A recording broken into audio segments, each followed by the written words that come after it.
बिस्मिल्लाहिर्रहमानिर्रहीम। अब हम स्टार्ट कर रहे हैं हमारा नेक्स्ट पास पेपर जो कि है मई जून 2024 P2 environment of Pakistan geography. ठीक है, समर 2024 का हमारे पास पेपर है और ज्योग्राफी का है।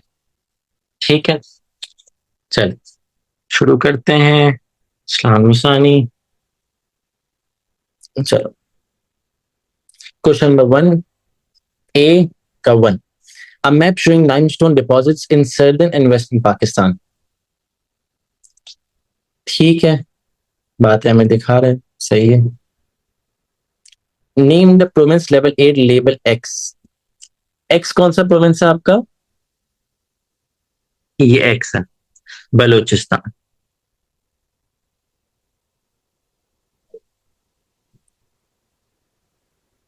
Describe the distribution of limestone deposits in southern and western Pakistan।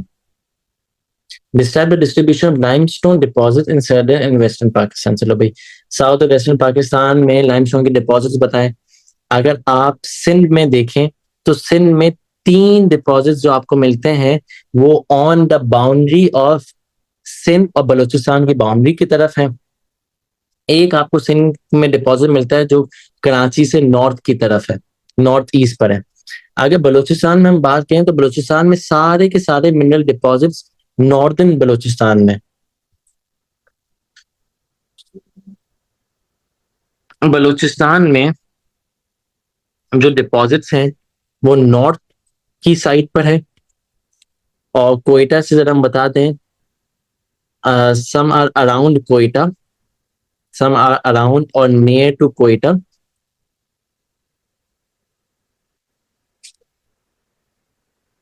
ठीक है बेटा, जरी इसमें अब क्या समझ में नहीं आया आपको?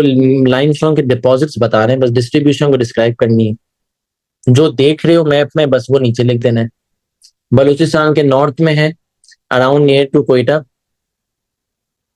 फिर अगर आप देखें सिंध में ऑन दी बॉर्डर, ये आप लिख लें, on the border, border of Sindh and Balochistan, three three mineral deposits लिख लें। 3 mineral deposits are on the border of Sindh and Balochistan। ठीक है दिवांश, मैं अभी आपको यही बात समझा रहा हूँ। यही आपको सबसे पहला पॉइंट होगा कि बलूचिस्तान के नॉर्दर्न एरिया में है, नियर टू कोयटा। फिर लिखेंगे 3 mineral deposits are found on the border of Sindh and Balochistan. ठीक है, 1 नहीं 3 है। फिर NWFP में लिखें तो लिखें कि सेंट्रल और सर्दर्न बलूचिस्तान पे आपको ज्यादा मिलते हैं ये। ठीक है, नियर द सफेद को रेंज भी आपको मिलेगा। साउथ ऑफ पेशावर भी मिलेगा। पेशावर आपका बिल्कुल यहाँ पर है, नियर टू पेशावर आप लिख लें। नियर टू पेशावर भी आपको मिलेंगे, पेशावर से आपको साउथ की तरफ भी आपको मिलेंगे, ये आप लिख लें। बस जो डिस्ट्रीब्यूशन वाला सवाल ना अक्सर आपका आता है, हर पास में डिस्ट्रीब्यूशन वाला सवाल आता है, बस आपको वो जो दिख रहा है ना बस वो बातें लिख दो और कहाँ कहाँ आपको दिख रहा है। तो इस यार सवाल में ना आप हेल्प लेते हो प्रोविंसेस की, डायरेक्शन की, नॉर्थ साउथ ईस्ट वेस्ट की, आप हेल्प ले लेते हो सिटी की, आप हेल्प ले लोगे प्लेट्यू की। प्लेट्यू के कहाँ पर है? ईस्ट पर है, वेस्ट पर है, बलूचिस्तान प्लेट्यू पर है। इस तरीके से आप हेल्प ले लेते हो। तो आपको बस इन सारी चीजों की हेल्प लेकर अपना आंसर बनाना होता है। पंजाब में आप लिख लें कि पंजाब के वेस्टर्न एरिया में ही सिर्फ 2 है। हाँ हाँ बिल्कुल आप लिख सकते हो, आप बिल्कुल लिख सकते हो, इसमें कोई मसला नहीं है। 2 deposits are found in the province of Punjab। ठीक है, state 3 metallic mineral resource extracted in Pakistan. जी इसमें 3 चीजें लिखनी होंगी वासिल, 3 मार्क्स का ना, तो आपको 3 बातें लिखनी, बस 3 मिनरल डिपॉजिट्स के नाम लिखना आपको। क्रोमाइट, आयरन ओर, एक सेकेंड, आयरन ओर, कॉपर।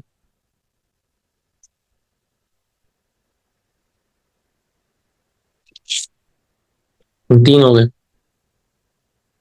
ठीक है, सबको समझ आया?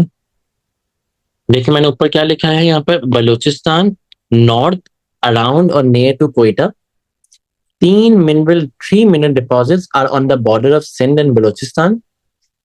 Two deposits are found in the province of Punjab.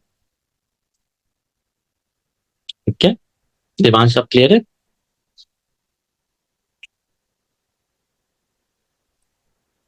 Chromite, iron ore और copper. 1.2, using fig 1.2 only, describe two natural features of the landscape shown. ठीक है भाई, ये लैंडस्केप के बारे में दो फीचर्स लिखने हैं आपको। हफ्सा इमरान, ये जो पूरा मैप दिया हुआ है ना, वो साउथ और वेस्ट का ही दिया हुआ है, तो जो मैप है ना वो आपको डिस्क्राइब करना है। अगर आप सवाल देखें तो उसमें लिखा हुआ है showing mineral deposit in southern and western Pakistan, तो ये पूरा मैप आपके आंसर का ही है, ठीक है।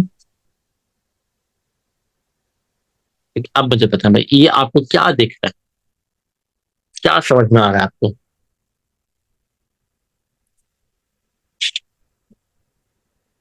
बैडलैंड टोपोग्राफी दिख रही है, रगेड टोपोग्राफी दिख रही है, माउंटेनियस एरिया दिख रहा है, हिल्स दिख रही हैं आपको, आपको स्टीप स्लोप्स दिख रही हैं, बस इसमें आंसर आंसर बना दो, खत्म हो गई बात। रेवाइन, रेवाइन और गलीज भी आपको दिख रही हैं, बिल्कुल सही बात, आप यहाँ पे लिख लें रगेड टोपोग्राफी,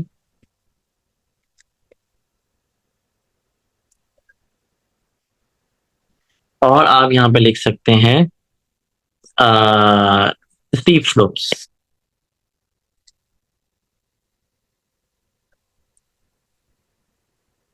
इसका क्या कैसे?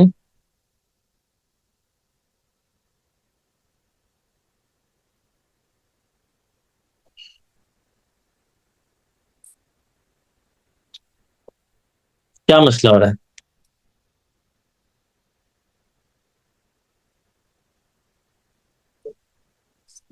आपको बस ये लिखना है कि topography can be seen, steep slopes can be seen, बस। कोई एक्सप्लेनेशन की जरूरत नहीं कि रगेड टोपोग्राफी यहाँ पर क्यों है, कैसे है, कोई एक्सप्लेनेशन की यहाँ पर जरूरत नहीं है। मुझे नहीं दिख रहा है यहाँ पे एक्सप्लेनेशन कहाँ बोला है, यहाँ पर कहीं एक्सप्लेन का अल्फाज यूज ही नहीं है। मैं का मन करा रहा हूँ, अगर आपको कुछ और समझ में कोई एक्सप्लेन नहीं, डिस्क्रिप्शन है आपकी, डिस्क्रिप्शन हो गई, और कुछ आपको नहीं लिखना। और कोई स्टीप स्ट्रोक्स को कैसे डिफाइन करोगे, क्या यूं आ रही है, यूं जा रही है, ऐसे जा रही है, वैसे जा रही है, तो नहीं लिखोगे। आपको सिर्फ ये लिखना है और कुछ आपको लिखने की जरूरत नहीं है, ये आपकी हो गई, ठीक है। थ्री इन्वायरमेंट, अब यहाँ पर थोड़ा सा डिस्क्रिप्शन आप दो। Three environmental impacts of mineral extraction, तीन इन्वायरमेंटल इम्पैक्ट्स बताना है। अब यहाँ पर आप लिखोगे, यहाँ पर अगर आपने लैंड एयर पॉल्यूशन, जैसे मैं आंसर देख रहा हूँ, बच्चे लिख रहे हैं लैंड और एयर पॉल्यूशन, अगर सिर्फ लैंड पॉल्यूशन लिखोगे ना तो नहीं होगा, तो मार्क्स नहीं मिलेंगे। आपको लिखना पड़ेगा कि ये चीज क्यों होती है। फॉर एग्जाम्पल मैंने यहाँ पे लिखा वाटर पोल्यूशन, ये स्टेट हो गया। अब जरा आप समझाओगे, समझाओगे कि ये वाटर पोल्यूशन क्यों होती है। वाटर पोल्यूशन क्यों होती है? क्योंकि जो मिनरल का वेस्ट होता है, mineral waste is thrown in rivers, ये होगी वाटर पोल्यूशन की डेफिनेशन, ठीक है भाई। अब आप क्या लिखेंगे? Air pollution. एयर पोल्यूशन क्यों होती है? स्मोक्स फ्रॉम मशीन्स, मशीन से जो स्मोक वगैरह निकलता है उससे, नॉइस पोल्यूशन आप लिख सकते हैं,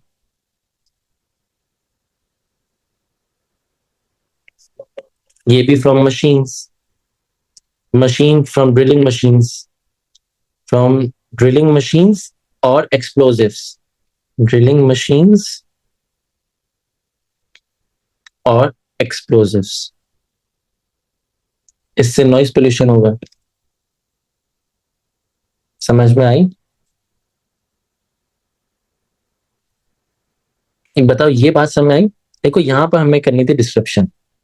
वाटर पोल्यूशन अगर हम लिखते हैं तो मार्क्स नहीं मिलते, आपको बताना है कि वाटर पोल्यूशन क्यों होगा, एयर पोल्यूशन क्यों होगा। एक एक वर्ड आप सिर्फ स्टेट में लिखते हो, ठीक है। यहाँ इस सवाल में किसी को कोई मसला तो नहीं है? बनी, अब टोपोग्राफी को आपको डिस्क्राइब करना था ना, तो बोले डिस्क्राइब टू नेचुरल फीचर्स, तो उसके अंदर स्टीप स्लोप्स को डिफाइन आप नहीं कर सकते, आप रगिड टोपोग्राफी को डिस्क्राइब कर ही नहीं सकते हो आप। ये चीज है तो है, ये टेबल फ्लैट है तो फ्लैट है, बस है। आगे इन्वायरमेंटल इम्पैक्ट्स बताने हैं तो आपको यहाँ पर डिस्क्राइब करना होगा। वैसे अक्सर डिस्क्रिप्शन वाला एक नंबर का सवाल होता है, पर आपको थोड़ा सा डिस्क्राइब करना होता है। जैसे कि कुछ सवाल आते हैं स्टेट के, स्टेट में जो है वो लिख दो, एक अल्फाज लिख दो।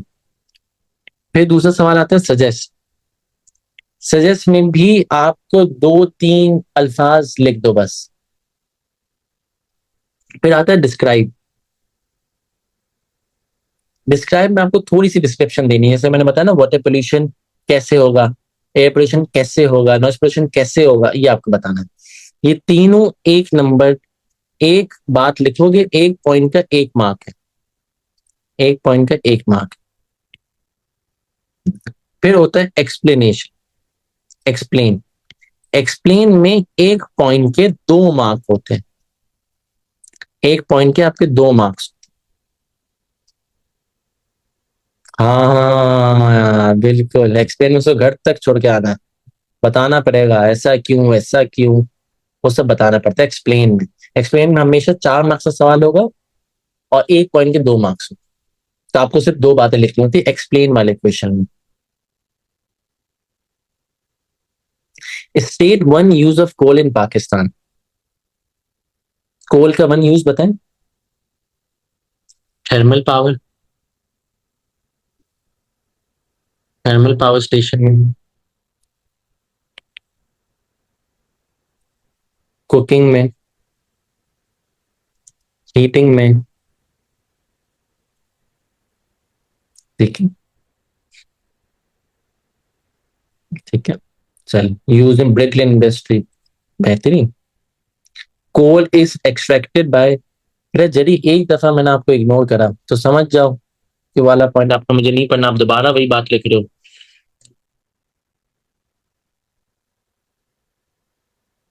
जी समीर, आप लिख सकते पावर, पावर में यूज होता है, पावर जेनेरिक नहीं है, पावर इज पावर, लिख सकते हो आप, बिल्कुल लिख सकते हो, उसमें कोई मसले की बात नहीं है।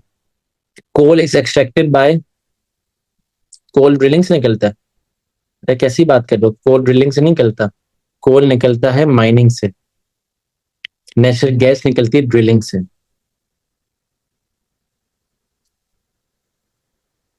बिल्कुल बेसिक है।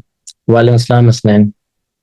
Explain two challenges of providing natural gas to some areas of Pakistan. अच्छा, दो मसले बताने हैं कि नेचुरल गैस पहुंचाने के, क्यों हम नेचुरल गैस नहीं पहुंचा सकते। सबसे पहला पॉइंट लिखें, क्योंकि नॉर्दर्न एरिया बलूचिस्तान वाले रीजन में रगिड लैंडस्केप होता है। रगिड लैंडस्केप का मतलब होता है अनइवन, एक सेकेंड, अनइवन लैंडस्केप होता है, जिसकी वजह से आपको पाइपलाइन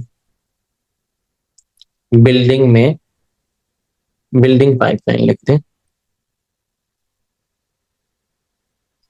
एक सेकेंड, बिल्डिंग पाइपलाइन में आपको इशू आएगा, is difficult and required skill labour.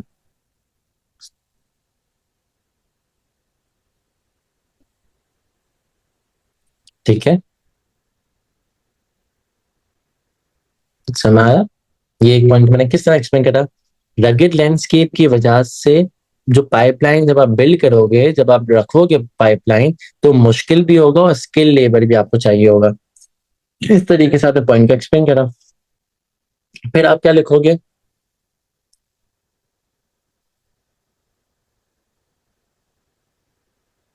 फिर आप क्या लिखोगे, फिर क्या लिख सकते हो, दूसरा पॉइंट आप क्या लिख सकते हैं? नहीं,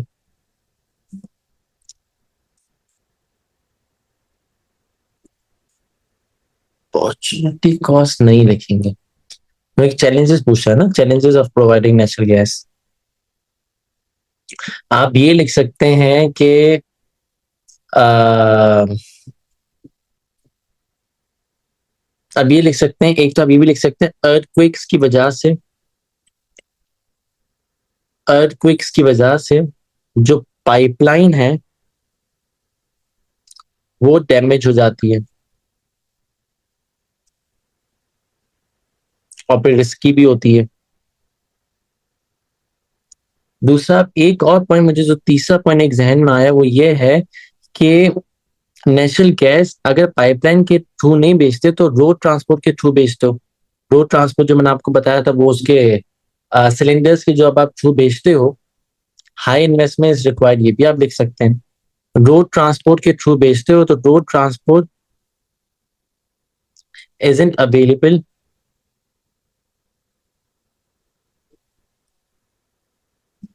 um, isn't available across all Pakistan,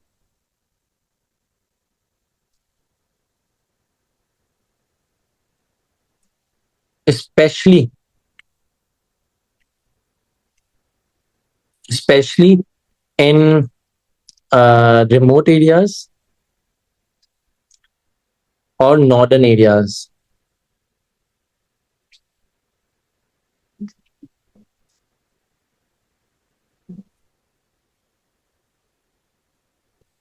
develop infrastructure नहीं है। अब इंफ्रास्ट्रक्चर ना हमेशा एग्जाम में ना इंफ्रास्ट्रक्चर के अल्फाज से चिढ़ता है।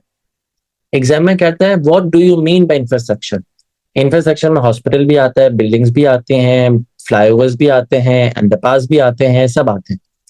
तो ये कहता है कि क्या इंफ्रास्ट्रक्चर से मुराद। तो इंफ्रास्ट्रक्चर अगर आप लिखते हो तो आपको थोड़ा सा वो करना पड़ेगा, नैरो डाउन करना पड़ेगा। ठीक है, फिर ये सवाल है, exploiting mineral resources in Pakistan is the best way to support economic development. ये कह रहा है अगर आप मिनरल रिसोर्सेज को खुद एक्सप्लॉइट करते हो, निकालते हो, ये बहुत अच्छी बात है। दूसरा कह रहा है माजरत भाई, आप एक्सप्लॉइट करो ही नहीं, आप इंपोर्ट कर लो, आप मिनरल रिसोर्सेज को इंपोर्ट करो, ये सबसे बेहतरीन है। तो आपको तो मैंने आपको हमेशा बताया है। जी जन्नत, इसलिए इंफ्रास्ट्रक्चर बेस्ड टर्म है, बहुत ब्रॉड टर्म है। तो मैंने आपको इसलिए बताया है कि आपको व्यू ए को भी डिस्कस करना है, व्यू बी को भी डिस्कस करना है, दोनों का आपको डिस्कस करना है। मार्क्स कैसे मिलेंगे, व्यू ए का अगर एक डेवलप पॉइंट है तो आपको 3 मार्क्स मिलेंगे, व्यू बी का एक डेवलप पॉइंट है तो आपको 4 मार्क्स मिलेंगे, पांचवा मार्क आपको एग्जाम्पल का मिलेगा, छठा मार्क आपको कंक्लूजन का मिलेगा, इवेल्युएशन का मिलेगा। सिर्फ एक डेवलप पॉइंट भी अगर आपने लिख लिया ना व्यू ए का, तो आपको डायरेक्ट 3 मार्क्स मिल जाएंगे फौरन से। व्यू बी का एक डेवलप पॉइंट लिख दिया, टोटल 4 मार्क्स। फिर पांचवा मार्क एग्जाम्पल, पांचवा मार्क कंक्लूजन। इतना आसान है, कोई मुश्किल ही नहीं है। ठीक है, अच्छा। तो ये कह रहा है कि exploiting mineral resource in Pakistan is the best way to support economic development, importing mineral resource in Pakistan is the best way. चलो भाई, अब व्यू ए को अगर हम डिस्कस करें, हाँ ये जो भी आईफोन है उसने बहुत बेहतरीन पहला पॉइंट कह दिया कि व्यू ए का फायदा, एक फायदा ये है कि इससे एम्प्लॉयमेंट जनरेट होगी। एम्प्लॉयमेंट एग्जाम्पल माइनर्स, माइनर्स को जॉब मिलेगी। कोई स्पेसिफिक टर्म इंस्टीट्यूट का मुराद क्या है, आप क्या कहना चाह रही हैं? ठीक है, इससे क्या होगा, एम्प्लॉयमेंट जनरेट होगी, माइनर्स को जॉब मिलेगी, जिससे उनकी हाउस होल्ड इनकम बढ़ेगी। ये मैं डेवलप पॉइंट बता रहा हूँ, ये डेवलप करके बता रहा हूँ। हाउस होल्ड इनकम बढ़ेगी, हाउस होल्ड इनकम से उनका स्टैंडर्ड ऑफ लिविंग इंप्रूव होगा। रे स्टैंडर्ड, बेहतरीन पॉइंट। जी हाँ, सही है, आप लिख सकते हैं।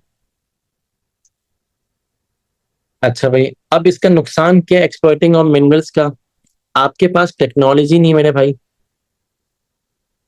आपके पास टेक्नोलॉजी ही नहीं है, आपके पास मॉडर्न मशीनरी नहीं है, जिसकी वजह से आप निकाल ही नहीं सकते हो, जिसकी वजह से आपको वो इंपोर्ट करानी पड़ेगी। जब इंपोर्ट कराओगे तो आपका बैलेंस ऑफ पेमेंट नीचे चला जाएगा, गवर्नमेंट का इंटरेस्ट भी नहीं है, बेहतरीन, एक्सपेंसिव है, बेहतरीन। ये बात से मैं देखो मैं कैसे डिफाइन कर रहा हूँ। Expert mineral can be difficult in India due to rugged topography, system Balochistan, बेहतरीन। रोड्स वोड्स बनाने में मसला होगा, मशीन लगाने में मसला होगा, ड्रिलिंग माइनिंग में मसला होगा, बिल्कुल बेहतरीन। ट्रेड डेफिसिट होगा, बिल्कुल ऐसा ही है। तो अब मैं आपको ना एक बिल्कुल इजी हैक बता रहा हूँ, ये मेरी बात ध्यान से सुन लेना, इजी हैक सुन लो। ज्योग्राफी का पेपर करते हुए ना, बस अपने शोल्डर को भी रिलैक्स करना है, दिमाग को रिलैक्स करना है, दिमाग को खोलना है। एक क्लियर माइंड के साथ, ओपन माइंड के साथ जब आप ज्योग्राफी पेपर देखोगे ना, आंसर्स खुद निकलते हुए आपके पास आएंगे। एक बात सुन लो, क्वांटिटी की तरफ नहीं जाना, क्वांटिटी की तरफ नहीं जाना है कि मैं बहुत सारी बातें लिख लूं, मैं हर चीज लिख लूं, ये नहीं करना। नहीं अजलान, आपका ज्योग्राफी में तो टाइम मैनेज अच्छे से होगा, ज्योग्राफी में बहुत लंबे लंबे आंसर नहीं होते। अक्सर बच्चों को टाइम मैनेजमेंट मसला होता है तो वो हिस्ट्री में होता है, ज्योग्राफी में नहीं होता, मैंने जितना देखा। ज्योग्राफी में आपका पेपर रह रहा है तब आप थोड़ा सा, अगर आपका वो चार्ट वाला, ग्राफ वाला, मैप वाला क्वेश्चन, तो वो जल्दी करो, 6 मार्क के थोड़ा सा टाइम को बचाओ। अब मैं आपको कह रहा हूँ कि आपको ना ज्योग्राफी में बहुत सारे पॉइंटर्स नहीं लिखने, ज्योग्राफी में बहुत सारे आंसर्स नहीं डाल देने। आपको क्या करना है, आपको एक पॉइंट में, एक सेंटेंस में सिर्फ एक रीजन लिखना है और उसको डेवलप करना है, उसके पीछे पढ़ना है।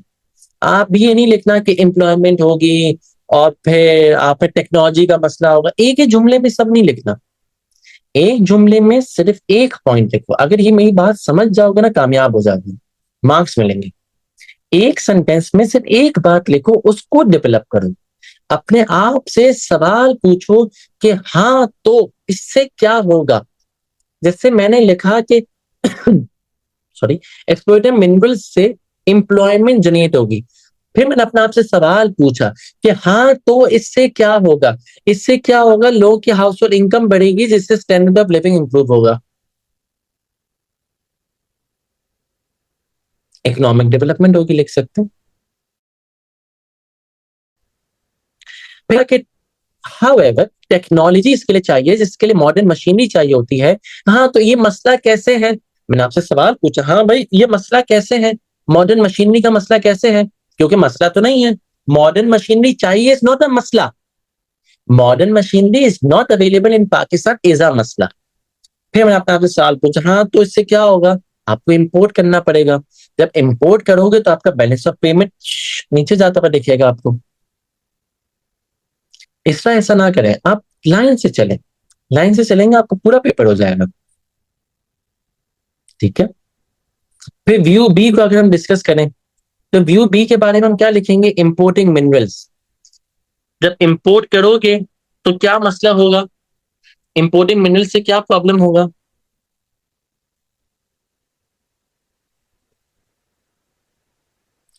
अफसा आपको बस डिस्कस करना है, आपको डिस्कस करना है, आप एडवांटेज लिखें, डिसएडवांटेज लिखें, इसमें कोई आपका नुकसान नहीं है, आपको सिर्फ डिस्कस करना लाजमी होता है इसके अंदर। ऐसा आप ना समझिए कि अगर आप व्यू ए से नीचे आखिरी में जाके अग्री हो रही नहीं हो तो आप व्यू ए के डिसएडवांटेज नहीं लिख सकते, ऐसा कहीं नहीं लिखा हुआ, आप लिख सकती हैं, इसमें कोई मसला नहीं है। और मैं हमेशा कहता हूँ कि आपका चेक एक एक होगा पर आप लिखो दो दो, दोनों, व्यू ए के दो फायदे लिख लो, व्यू बी के दो फायदे लिख लो, आखिरी में अपना कंक्लूजन दे दो। व्यू ए के नुकसान लिख लो, व्यू बी के नुकसान लिख लो, आखिरी में कंक्लूजन लिख दो, तो भी सही है। कोई मसले बात नहीं, व्यू ए के एडवांटेज देख लो, व्यू बी के डिसएडवांटेज देख लो, आखिर में कंक्लूजन कुछ भी डाल दो, टेंशन नहीं है, पर कंक्लूजन में अपना मेन पॉइंट डालना।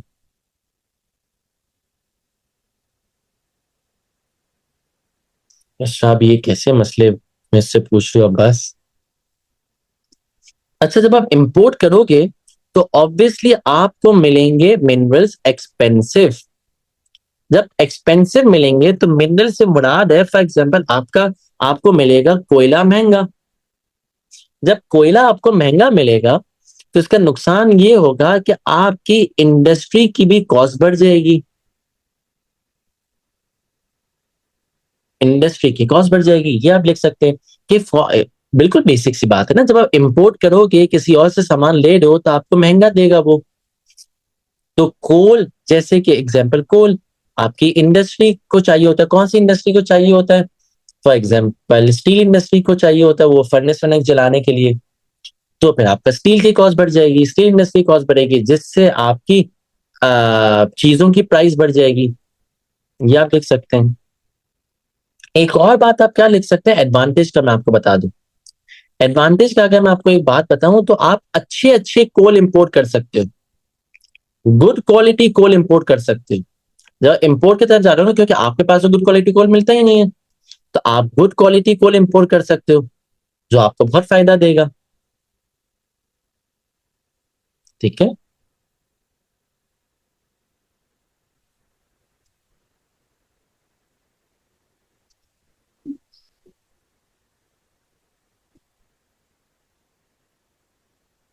जी जरिए आप ऐसा कर सकते हो। अब बेहतरीन आंसर पढ़े, 6 on 6 वाला आंसर पढ़े। According to view A, exploiting mineral resources will give employment opportunities to locals, example miners. This will increase household income and will reduce rural urban migration. देवनाश कोई मसला नहीं है, आप पहले अग्री करें डिसअग्री करें, देखिए आप ना इतनी कंफ्यूजन में ना जाए। ये समझदार एक पढ़ा लिखा आंसर आपका पेपर चेक करेगा, इतनी कंफ्यूजन में आपको नहीं जाना।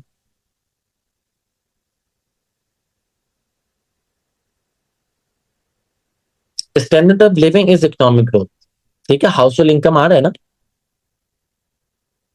हाउस होल्ड इनकम बढ़ रही है तो इकोनॉमिक ग्रोथ वैसे ही हो रही है, लोगों के पास ज्यादा पैसा आ रहा है। ठीक है,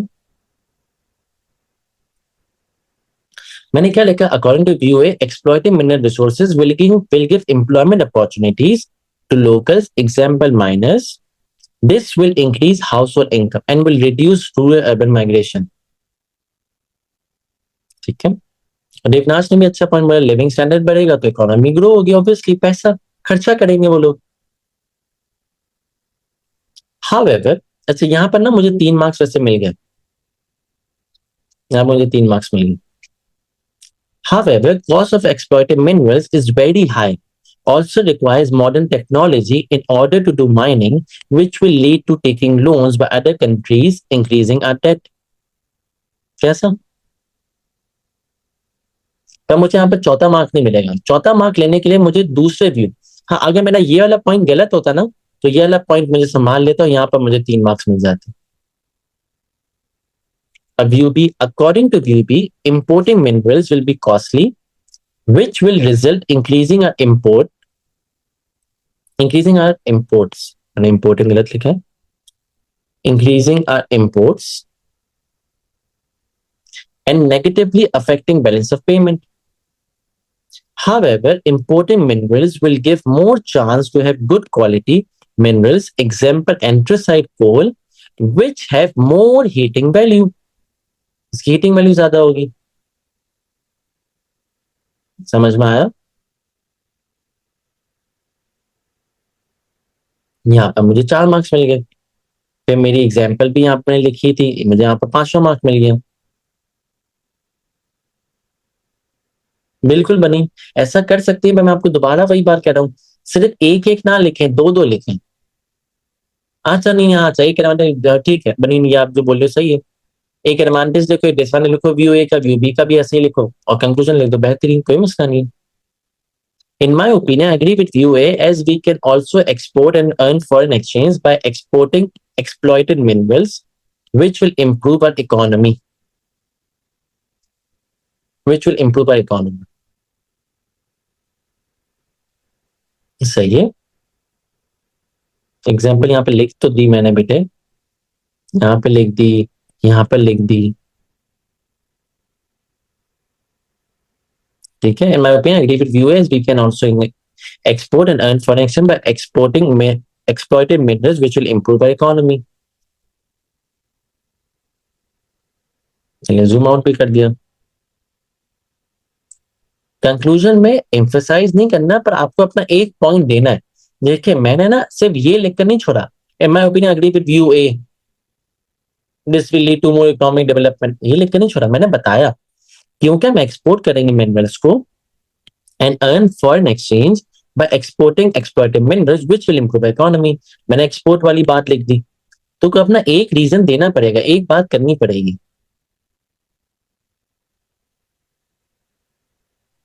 नहीं, एग्रो बेस्ड इकोनॉमी की बात नहीं आएगी, क्योंकि क्वेश्चन आपको बोल रहा है कि खुद मिनरल निकालो या मिनरल को इंपोर्ट करो.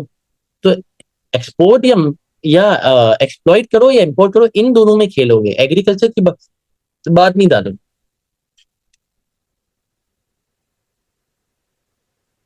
नहीं इसका, इसका ये तो आप बड़ा कॉन्ट्रोवर्शियल लिख रही हो, पॉलिटिकल आंसर दे रही हो. ऐसे नहीं करें. किसी मुझे आपका आंसर पढ़ के समझ में आया कि व्यू ए है कि व्यू बी है. आप किससे अग्री होती हैं? Question number 2. Study Fig 2.1, a photograph showing part of the river Sabad and its floodplain. Identify two natural features of the floodplain. Floodplain के बारे में आपको दो नेचुरल फीचर्स लिखने हैं.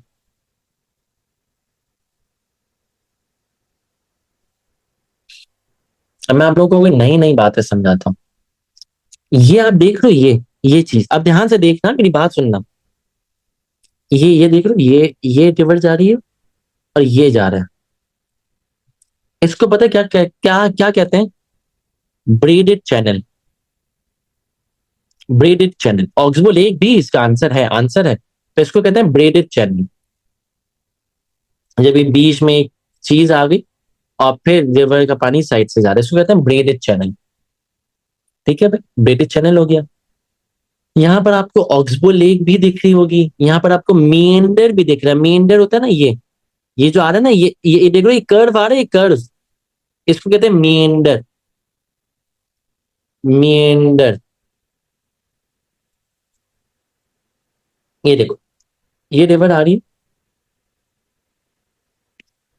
ये रिवर ने एक साइड टर्न लिया, इसको कहोगे मेंढर. ये है मेंढर. अब क्या हुआ? फॉर एग्जाम्पल यहाँ पर कोई डिपॉजिट पड़ गया, इसकी वजह से पानी का यहाँ पर कट ऑफ हो गया और पानी पे यूं जाने लगा. अब एक सेकंड में जरा इरेजर से साथ जरा खेलूं तो मैं आप लोगों को समझाऊं. ये कट ऑफ हो गया और ये यहां से भी कट ऑफ हो गया. अब पानी यहां से दोनों जगहों से डायरेक्ट जा रहा है,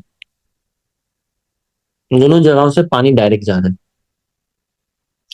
इसको पता है क्या कहते हैं? इसको कहते हैं ऑक्सबो लेक. जब मेंढक कट जाता है ना, इसको कहते हैं ऑक्सबो लेक. ठीक है, जब मेंढक कट जाता है इसको कहते हैं ऑक्सबो लेक. तो दो नेशनल फीचर्स में फ्लड प्लेन का एक नेशनल फीचर ये भी होता है, active flood plain. Active flood plain. और दूसरा आप देखते हैं मेंढर या ब्रेडेड चैनल. अच्छा, एक और बात अगर मैं आपको बताऊं, तो एक्टिव फ्लड प्लेन के ना कुछ ऐसा दिखता है. एक्टिव फ्लड प्लेन यहां पर होता है, यहाँ पे एक्टिव फ्लड प्लेन होता है. फिर आपका ओल्ड फ्लड प्लेन होता है, ये ओल्ड फ्लड प्लेन है. ये आपका एक्टिव फ्लड प्लेन है. भाई यहाँ पर ये एक चीज होती है, ये इसको क्या क्या कहते हैं? किसी को पता है? स्कार्प. बिल्कुल सही बोला.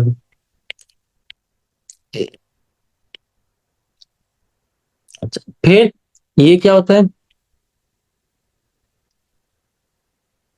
ये क्या होता है? जल्दी बता, जल्दी बता.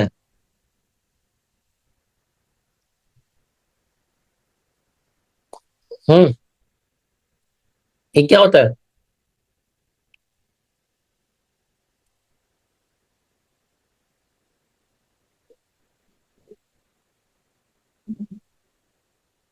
जल्दी। Alluvial terrace.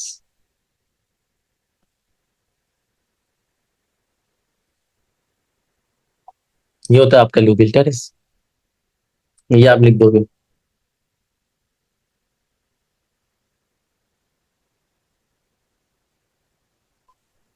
बाढ़ अपलैंड, अरे अलूवियल टेरेस का ही दूसरा नाम होता है बाढ़ अपलैंड।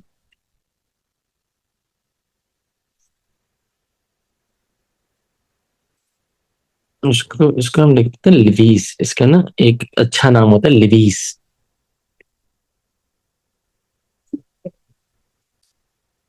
ठीक है। बाकी ये सारी बात है, आप यहाँ पे ओल्ड फ्लड प्लेन भी लिख सकते थे एक्टिव की जगह। आप यहाँ पे लिवीज भी लिख सकते थे। आप यहाँ पर अलूवियल टेरेस भी लिख सकते थे। द्वाब क्या होता है? द्वाब होता है दो रिवर्स के बीच में जो जमीन होती है उसको कहते हैं दोआब। जी जी जी बनी। दो आब। दो टू आब रिवर। टू रिवर के बीच में जगह को कहते हैं दोआब। समझ में आई? एक सेकंड रखना। चल। ठीक है। Flood plain can be use for transport and communication. ठीक है। State three other uses of flood plain. Flood plain पर आप क्या कर सकते हो? आप ट्रांसपोर्ट और कम्युनिकेशन कर सकते हो। और आप फ्लड प्लेन पर आप क्या कर सकते हैं बताएं, जल्दी जल्दी बताएं। फ्लड प्लेन पर आप और क्या कर सकते हैं? एग्रीकल्चर कर सकते हैं।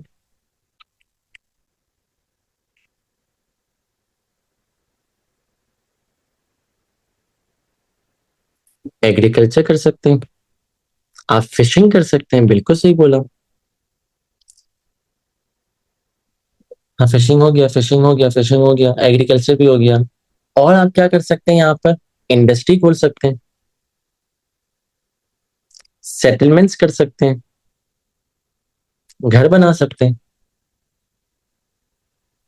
ओल्ड फुटप्रिंट पे बना लें, ओल्ड फुटप्रिंट पे 8-10 साल में पानी आएगा।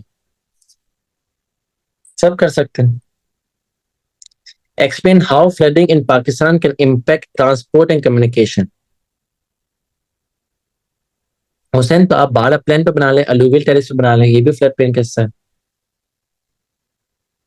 How flooding Pakistan can impact transport and communication. Signal towers damage, बिल्कुल। कम्युनिकेशन से फ्लडिंग से ये होगा। अच्छा अच्छा, ये बात सुनिए। लेकिन डिस्क्राइब लिखा हुआ है और 2 मार्क्स है, तो इसका मतलब आपको कितनी बातें लिखनी है? इसका मतलब आपको कितनी बात लिखनी है? 2 बात। 2 बातें लिखनी है आपको, 2 पॉइंट लिखनी है। एक आप लोगों ने बोला, जो हमने कम्युनिकेशन का देखा, कि सिग्नल टावर्स ब्रेक हो जाएंगे, जिसकी वजह से क्या होगा? कम्युनिकेशन में गैप आ जाएगा, मसला आ जाएगा। रोड्स ब्लॉक हो जाएंगे। रोड्स ब्लॉक हो जाएंगे जिसकी वजह से आपका गुड्स की ट्रांसपोर्टेशन नहीं हो सकती। गुड्स मार्केट तक आप नहीं पहुंचा सकते। नहीं बनेंगे, ये आप नहीं लिख सकते।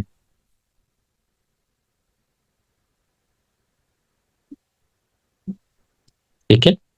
देखिए, hinders transport and trading activity, ये लिखना गलत है।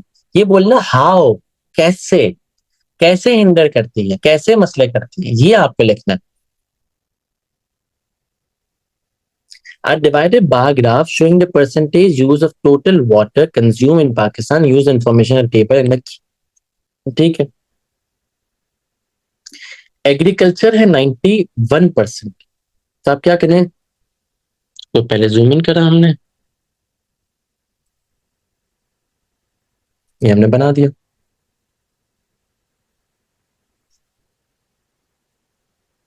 तो ये देखें, ये की देखें, इस तरह की तरह आपको ये करना पड़ेगा। ये की देखनी पड़ेगी, हाँ, इसको ऐसे छोड़ना नहीं है यहाँ ना। एक बच्चा क्या क्या करेगा मुझे पता ना।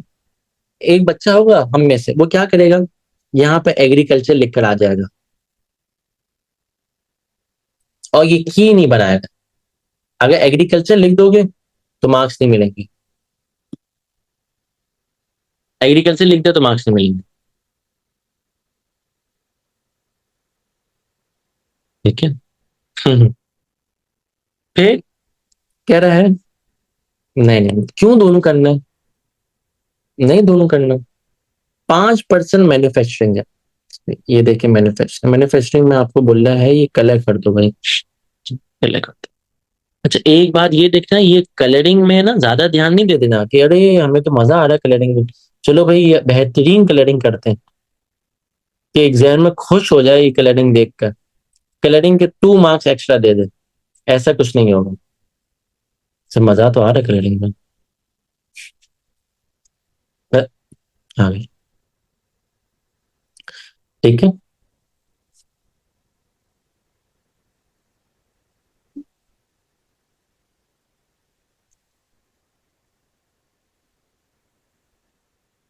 अरे भाई ए, ठीक है चलो आगे बढ़ते, 2 मार्क्स मिल गए हमें। आगे, using FIG 2.2 calculate the difference between percentage of water used in agriculture and the percentage of water used in household। Agriculture और हाउसहोल्ड में डिफरेंस बताना है। अच्छा जब ये 91% है, ये देख ये 91 है, ये 5 है, तो टोटल हो गया 96। ये कितना हो गया, 4। अभी कह रहा है difference between percent of water use in agriculture, agriculture कितना है 91 -4, क्या हुआ 87, 87। Describe how reverse and streams में बिकम पोल्यूटेड, भाई रिवर और स्ट्रीम पोल्यूट कैसे होती है, रिवर और स्ट्रीम पोल्यूट कैसे होती है, इंडस्ट्रियल वेस्ट की वजह से, इंडस्ट्रियल वेस्ट को भेज देते हैं विदाउट ट्रीटिंग, उसको उसका ट्रीट नहीं करते, उसमें से गंदगी वगैरह नहीं हटाते, केमिकल फर्टिलाइजर आप डाल दो, केमिकल फर्टिलाइजर की वजह से भी हो सकती है, डोमेस्टिक वेस्ट आप फेंक दो, और क्या हो सकता है, और क्या हो सकता है, बेटा रिवर की बात हो रही है,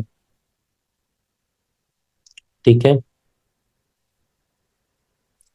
और क्या हो सकता है, और क्या हो सकता है, रिवर्स और कैसे पोल्यूट हो सकती हैं, या आप सिल्टेशन भी लिख सकते हैं।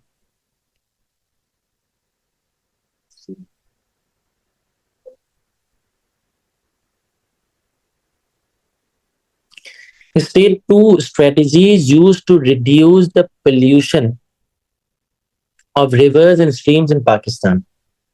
दो स्ट्रेटेजी बताएं जिससे पोल्यूशन कम होगा। एफॉरेस्टेशन,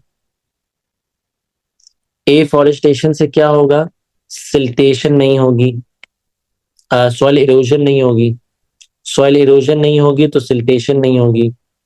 आप वेस्ट को ट्रीट करें और फिर आप शो करें, वेस्ट को ट्रीट करके शो करें। अवेयरनेस, मानू ने बड़ा अच्छा पॉइंट बोला, अवेयरनेस भी आप लोग दे सकते हैं, आप लोगों को बताएं।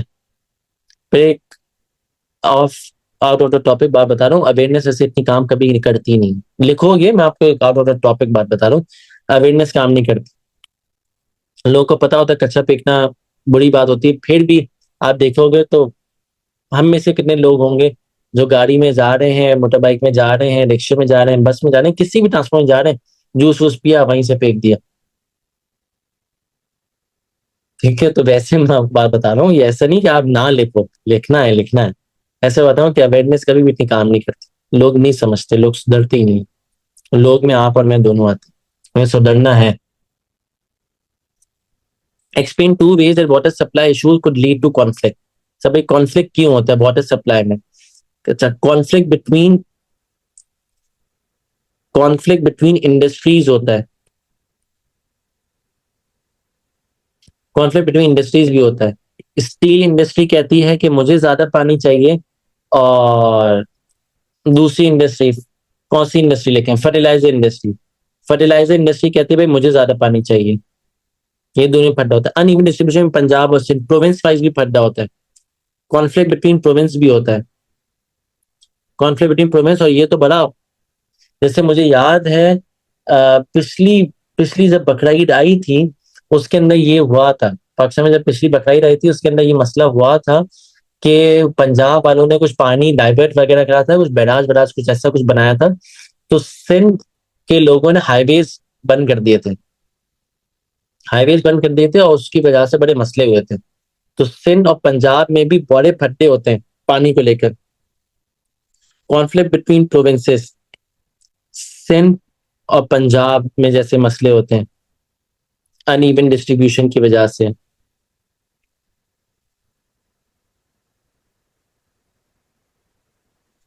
तो आप ये भी लिख सकते हो, कॉन्फ्लिक्ट बिटवीन सेक्टर्स, एक सेकंड ना, कॉन्फ्लिक्ट बिटवीन सेक्टर्स। इसमें इंडस्ट्रियल कहती है, इंडस्ट्री कहती है कि मुझे ज्यादा पानी चाहिए, डोमेस्टिक कहती है मुझे ज्यादा पानी चाहिए। Evaluate the extent to which investment in clean water supply is important for Pakistan's sustainable development. Evaluate the extent to which investment in a clean water supply is important for Pakistan's sustainable development. Pakistan की sustainable development कैसे होगी अगर आप clean water supply दोगे? अगर clean water supply दोगे तो healthy population होगी, हेल्दी पॉपुलेशन की वजह से हेल्दी वर्कफोर्स होगी, जिससे प्रोडक्टिविटी बढ़ेगी। देखो मैं कितनी तमीज से एक जुमले में एक बात नहीं लगता हूँ। क्लीन वाटर होगा, हेल्दी पॉपुलेशन होगी, हेल्दी वर्कफोर्स होगी, जिससे प्रोडक्टिविटी बढ़ेगी। क्लीन वाटर होगा, डिजीजेस कम होगी, जिससे लाइफ एक्सपेक्टेंसी बढ़ेगी। नॉट इम्पोर्टेंट भाई, पानी, साफ पानी से कुछ नहीं होता, क्योंकि वाटर ट्रीटमेंट प्लान लगाओगे इतनी जरूरी नहीं है। कॉस्ट आएगी, लोन आएगा, डेट बढ़ेगा। अपॉर्चुनिटी कॉस्ट होती है, आप एजुकेशन में ज्यादा काम करो, प्रोडक्टिविटी खुद ही बढ़ जाएगी। पढ़ लो उसको, इसको पढ़ लो। और यहाँ तक क्वेश्चन वन और क्वेश्चन नंबर टू में कोई मसला परेशानी सवाल तो नहीं है, मुझे बताएं। वन और टू में कोई परेशानी मसला सवाल तो नहीं है? पढ़ ले पहले इसको, सवाल भी दिखा देता हूँ।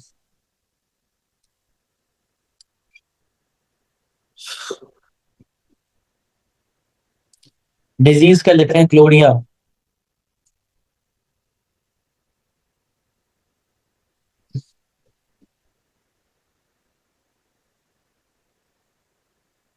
दिमाग में इसका तो आप प्रॉपर आंसर बना देना, खुद ही बना लें। ऊपर मैंने एक आपको सैंपल आंसर दिखा दिया था कि बस ये लिख लें कि we should provide clean water to our population, example cholera, disease का नाम लिख दें।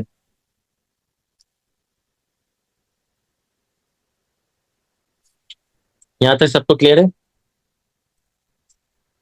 कि मसला परेशानी? जरा सारे बच्चे जरा लिख दें, सारे बच्चे जरा लिख दें, कोई मसला कोई परेशानी सवाल तो नहीं है आप लोगों को? जुफिशा, सफियान, वासिल, उम्मे हानी, शहून, सारिम, समीर, साद, हसनैन, हुसैन, हामिद, अफसा, बनीन, अरमान, जो भी बच्चे, बाकी बच्चे भी। ठीक है, आगे बढ़ते हैं। Question number three.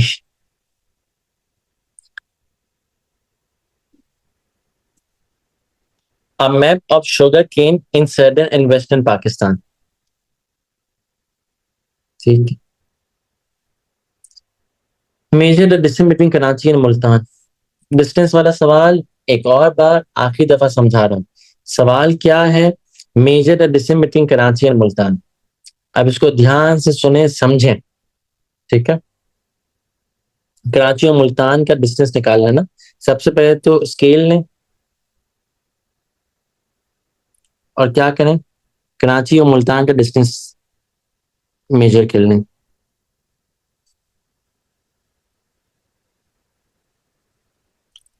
कितना डिस्टेंस आ रही है?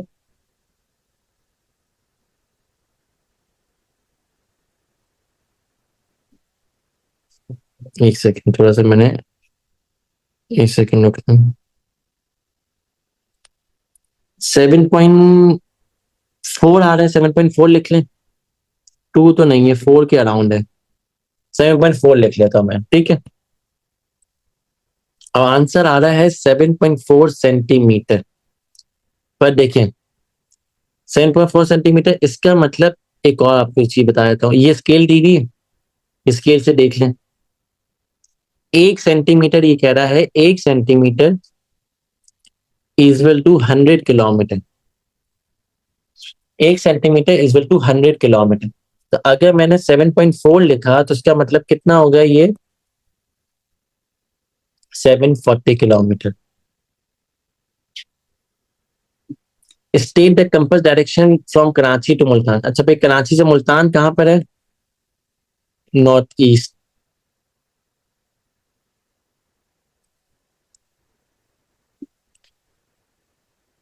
North east.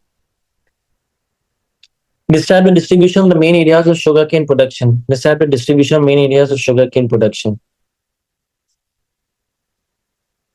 Main areas of sugarcane production, ठीक है, लिख लें। In Sindh, it is mainly found in the south of Sindh, found in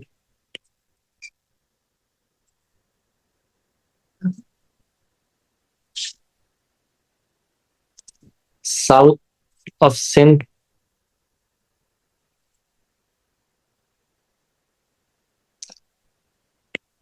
on the east of Karachi,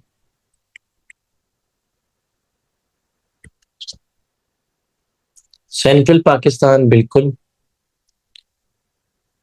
central Pakistan,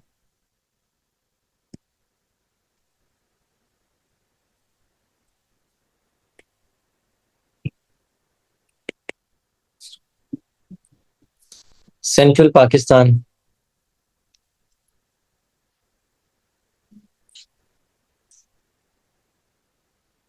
फिर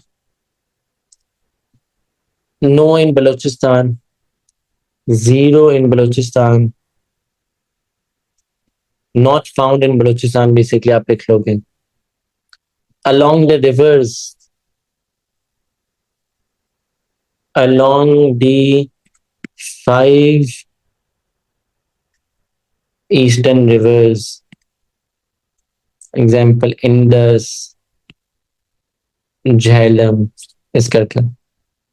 State 3 natural factor which promote the growth of sugarcane। 3 natural factor बताओ, 3 natural factor which promote the growth of sugarcane। Temperature, rain और soil।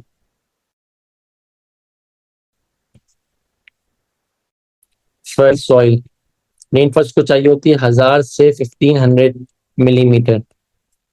Temperature इसको चाहिए होता है 25 degree. Fertile से मुराद alluvial soil होती है, बता दें।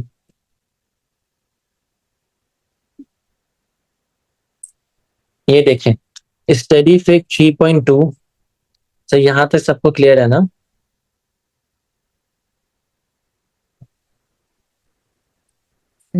देख लें, ठीक। A diagram of the processes involved in cotton fiber production। जी उससे मेच्योर कॉटन बॉल से क्या होगा? कॉटन सीड निकलेगा, गिनिंग होगा, हार्वेस्टिंग होगा, लाइफ स्टॉक फीड होगा। जब कॉटन बॉल मेच्योर हो जाएगा तो आप करोगे हार्वेस्टिंग। हार्वेस्टिंग के बाद आप उसको भेजोगे गिनिंग मिल में। गिनिंग मिल क्या होती है? जिसके अंदर आप कॉटन के लिंट को कॉटन के सीड से सेपरेट करते हो। कॉटन का लिंट होता है कॉटन का बॉल, उसके अंदर होता है कॉटन का सीड। कॉटन के सीड को कॉटन के लिंट से सेपरेट करते हो। फिर यहाँ पर कॉटन लिंट के ये हो गया, तो यहां से क्या निकलेगा? कॉटन का सीड, क्योंकि ये तो हो गया। कॉटन कॉटन लिंट हो गया, लिंट का वेस्ट हो गया तो कॉटन का सीड निकलेगा। और फिर आखिरी में क्या बचा? Life stock feed.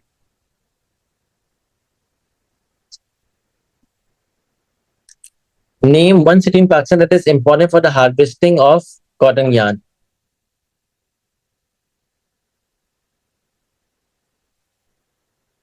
फैसलाबाद।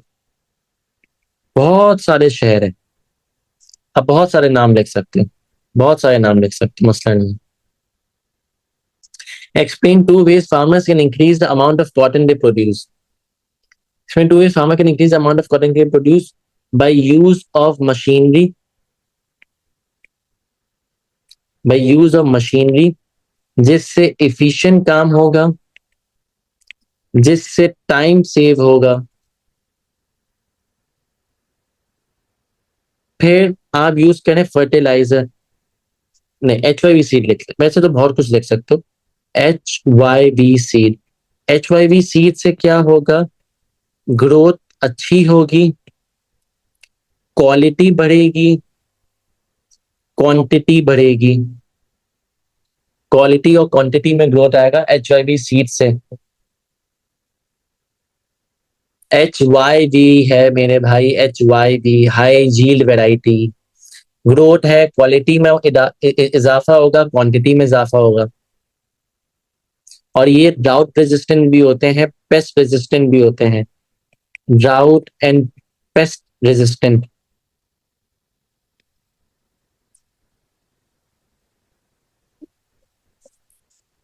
ये सिर्फ टिक करना है, इसमें और कोई रॉकेट साइंस नहीं। वाटर लॉगिंग क्या होता है? Saturation of the soil. Salinity क्या होता है? Amount of water absorbed in the soil.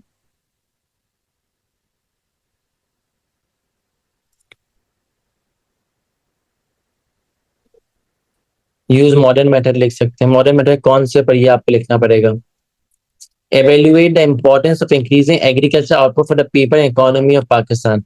Agriculture output बढ़ाने से क्या होगा? एडवांटेजेस लिखें, डिसएडवांटेजेस लिखें, मतलब पॉसिबिलिटीज बेसिकली लिखनी है और फायदे लिखने हैं, इंपॉर्टेंस लिखनी है, कुछ भी आप लिख सकते हैं। एडवांटेजेस की हेडिंग आपको डाल के समझाया था। इंपॉर्टेंस बेसिकली, इंपॉर्टेंस क्या होगी और प्रॉब्लम क्या होगी? Increasing agriculture output. जब एग्रीकल्चर आउटपुट आपका बढ़ेगा, जब एग्रीकल्चर आउटपुट आपका बढ़ेगा तो फूड सरप्लस होगा। जब फूड सरप्लस होगा, जिससे जो फूड शॉर्टेज है वो खत्म हो जाएगी। जब फूड शॉर्टेज खत्म होगी, so you don't have to import the agriculture items, the wheat. Import कम हो जाएगी, जिससे बैलेंस ऑफ पेमेंट ऊपर चला जाएगा। फूड सरप्लस होगा, फूड शॉर्टेज हो जाए, फूड शॉर्टेज कम हो जाएगी, इंपोर्ट कम हो जाएगी, बैलेंस ऑफ पेमेंट बढ़ जाएगा।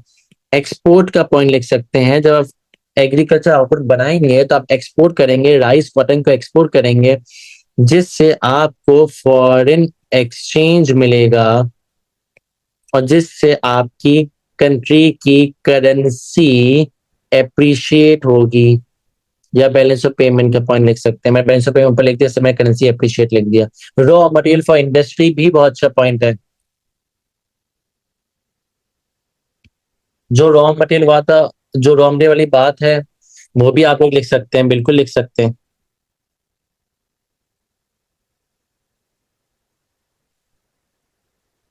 प्रॉब्लम, प्रॉब्लम क्या होगा? प्रॉब्लम क्या है? आप क्यों नहीं कर सकते एग्रीकल्चर का आउटपुट का, आप क्यों नहीं बढ़ा सकते? एग्रीकल्चर आउटपुट से क्या मसला होगा? एग्रीकल्चर आउटपुट से क्या मसला होगा, चले बताएं जल्दी। क्या इंपॉर्टेंस नहीं है इसकी?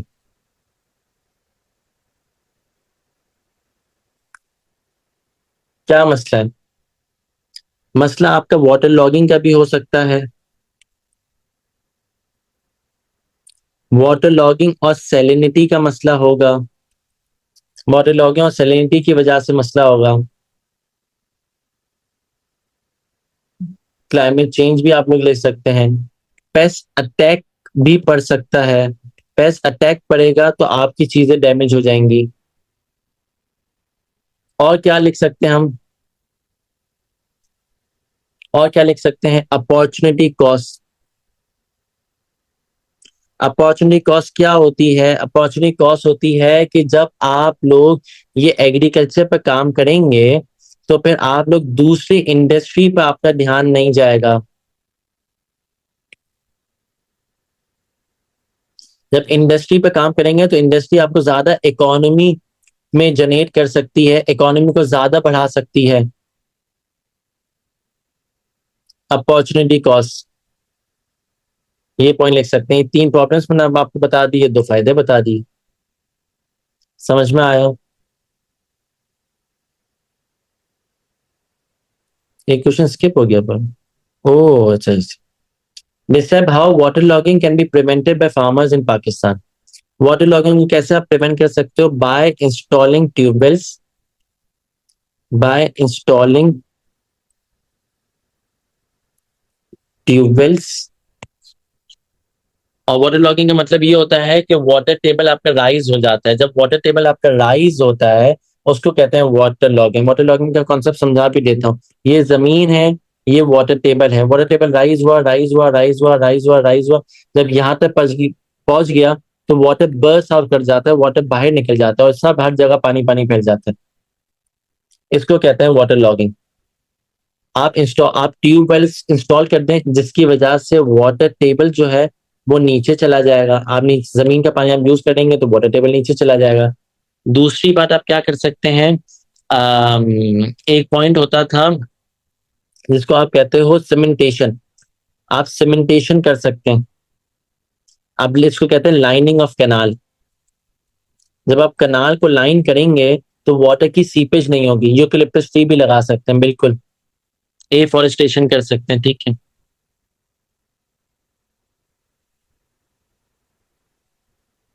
Question number 4, a map of population density in southern and western Pakistan।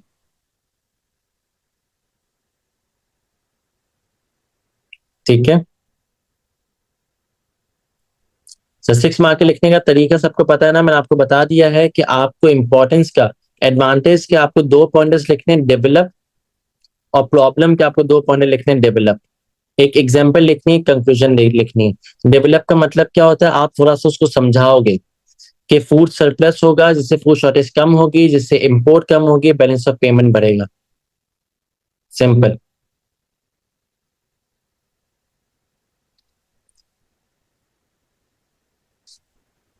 People पर स्क्वायर किलोमीटर एक्स, ये रहा एक्स।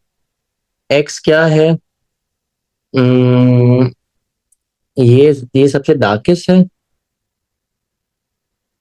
और ये सेकंड पे लग रहा है, ये थर्ड पे लग रहा है, ये फोर्थ लग रहा है। तो ये 0 से 100 लग रहा है मुझे, ऐसा ही है। सिल्टेशन क्या होता है अफसर, मैं आपको बताया तो देखिए, वाटर लॉगिंग तो मैंने आपको बता दिया।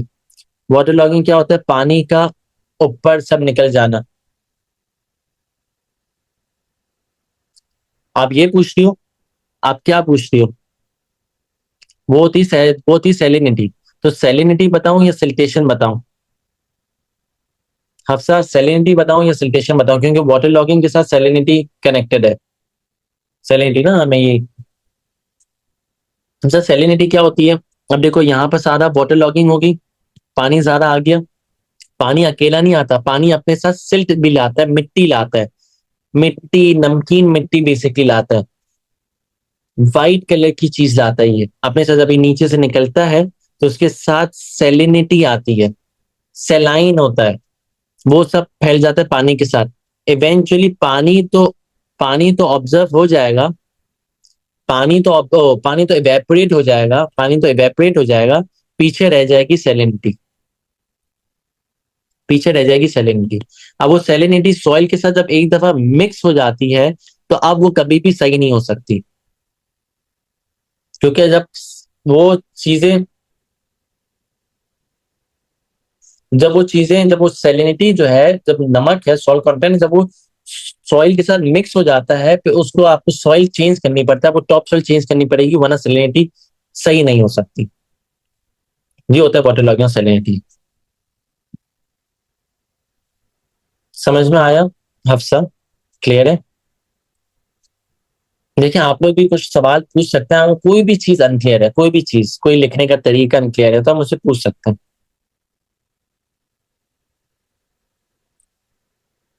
अब ये देखें, ये एक्स है, एक्स कितना है मैंने आपको बताया। ये देखें, ये एक्स में ना कंफ्यूजन हो रही है ना, किसी बच्चे ने मुझे बताया कि 101 से 300 है। अब देखिए मैं आपको बता रहा हूँ, ये चार चार शेड दिए में, चार शेड है, ये 1 2 3 4। अब यहाँ पर मैप पर देखें, मैप पर ये सबसे डार्केस्ट है, नहीं ब्लू हमें नहीं दिख रहा, मैं रेड से करता हूँ, ये 1 है, ठीक है।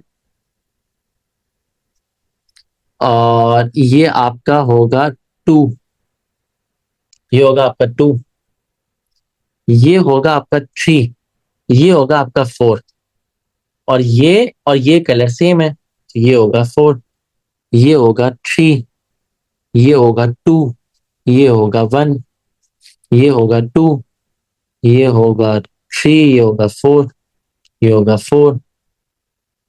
वालेकुम अस्सलाम अलिस्लाम।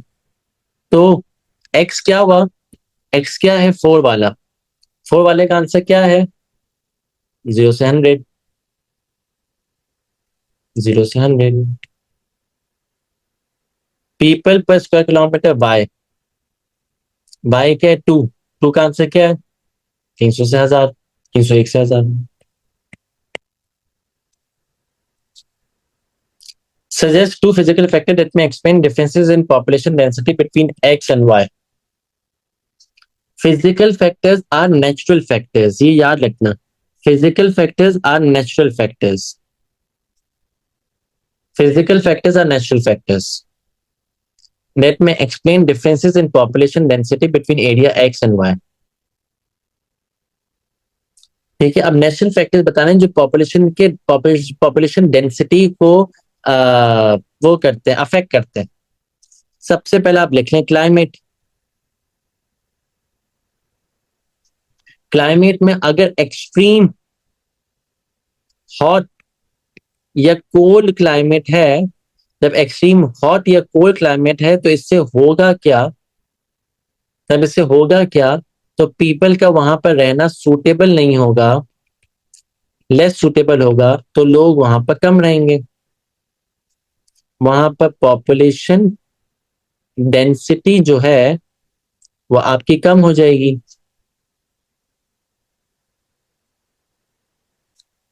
डिहाइड्रेशन, मेलिनक्वेशन, बिल्कुल सही है। अवेबिलिटी ऑफ वाटर,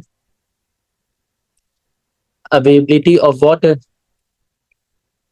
जहां वाटर होगा वहां पर पॉपुलेशन डेंसिटी ज्यादा होगी, क्योंकि डोमेस्टिक में आपको पानी चाहिए होता है, क्लीनिंग, ड्रिंकिंग, इन सब के लिए आपको पानी चाहिए होता है, तो पॉपुलेशन डेंसिटी ज्यादा होगी जहां वाटर की अवेबिलिटी ज्यादा है। इस तरीके से आंसर लिख लोगे। फ्लड, फ्लड नहीं लिखोगे, फ्लड की बात नहीं लिखोगे, फ्लड लिख सकते हो, हाँ फ्लड नेचुरल फैक्टर का है, सही है।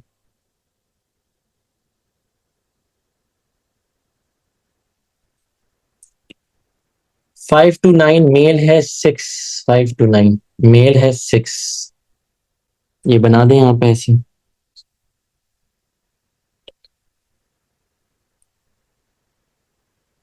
55 to 59 है 1.5, 1.15, 5 to 59 है 1.5, ऐसे बना दे, ठीक है। Identify the age group for males that represent 3.9% of the total population. Circle the correct answer, 3.9%, 3.9%, 30 to 34। बोला मेल, ये आपका मेल है, बोले 3.9% of total population male, 30 to 34।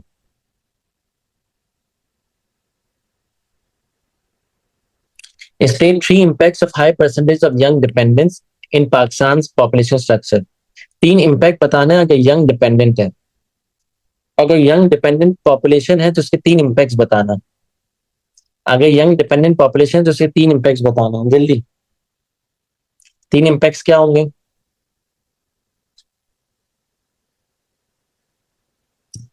अगर एक पॉइंट ये लिख लें कि नीड फॉर एजुकेशन ज्यादा होगी,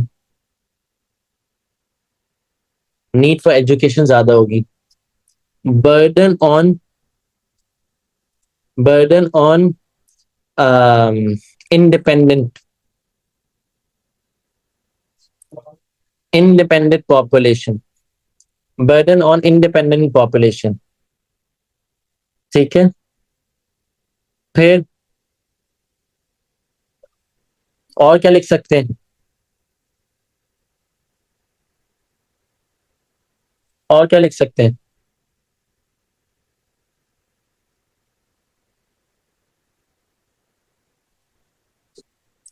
हमें यानी पॉपुलेशन ग्राफ में समझ करना क्या था, ये देखें 5 to 9 कह रहा है 6 है, तो 5 to 9 6 था, तो मैंने भाई 6 में लाइन खींच दी। इसमें तो कुछ रॉकेट साइंस ही नहीं है।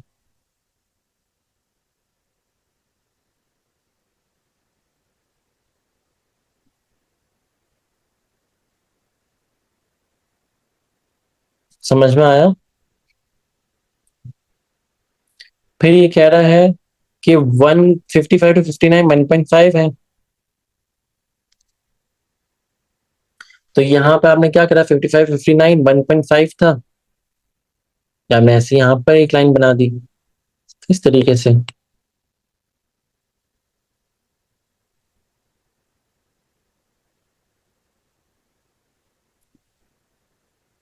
सही है।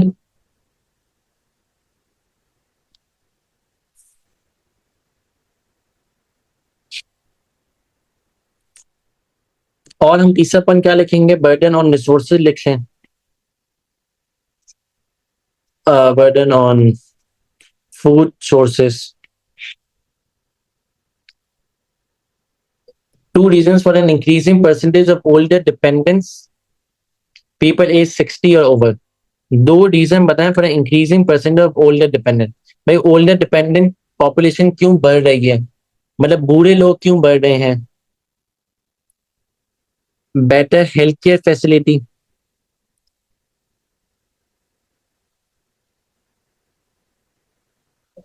और clean water, healthy diet.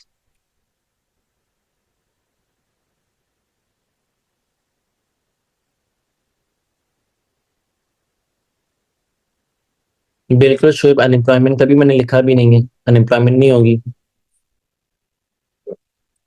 Seasonal migration क्या होता है? Temporary migration. अक्सर सीजनल माइग्रेशन होती है जब आप, जब आप सर्दी में ऊपर की तरफ रहते हो और गर्मी में फिर आप नीचे की ओ सर्दी में आप नीचे की तरफ आ जाते हो और गर्मी में आप ऊपर की तरफ चले जाते हो। समर्स में ऊपर की तरफ आ जाते हो, विंटर्स में आप नीचे की तरफ आ जाते हो, ये कहने टेम्परेरी माइग्रेशन होती है। सीजनल माइग्रेशन, ये अक्सर सीजनल माइग्रेशन आपके कौन करते हैं, trans humans.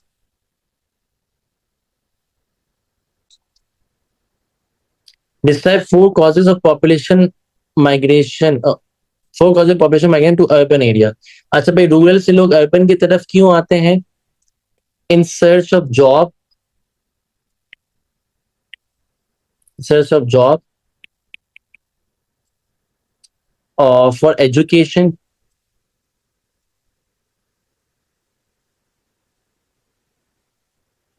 at time of disaster, at time of natural disaster,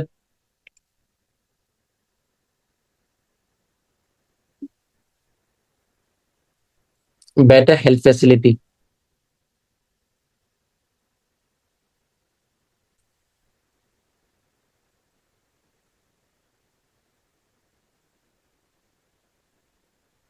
better living condition से मुराद क्या होगा, जरा आपको ये बताना पड़ेगा। हेल्थ फैसिलिटी और ये सब आपको चीजें लिखनी है। फॉरेन मनी, अच्छा भाई अर्बन बंदा आ रहा है बाहर के पैसे कमाने, ये कैसा पॉइंट बोल दिया आपने?